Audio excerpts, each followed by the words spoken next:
नमस्कार मंडळी, आज आपण खास भेळ खाण्यासाठी कुंडलफट्यावरती आलेलो आहोत. इथं गणेश भेळवाले आहेत. या ठिकाणी दहीपुरी, शेवपुरी, पाणीपुरी त्यासोबत मसाले दूध, खूप सुप्रसिद्ध मसाले दूध या ठिकाणी आपल्याला भेटत आहे. स्वादिष्ट भेळ अशी भेटते ना, एकदम टेस्टी अशी भेळ भेटते. तुम्ही बघू शकता इथं खूप अशी गर्दी होते. दररोज अशीच गर्दी यांच्या इथं खूप अशी चालू असते.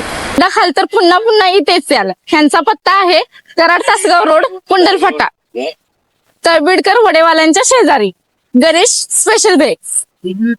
नाच करते काय, यावंच लागतंय. हॅशटॅग गणेश स्पेशल भेळ, कुंडलफटा. काही नाही हो, विषय स्टॉपचा. होईल दिवस तुझा उद्याचा, होईल दिवस तुझा.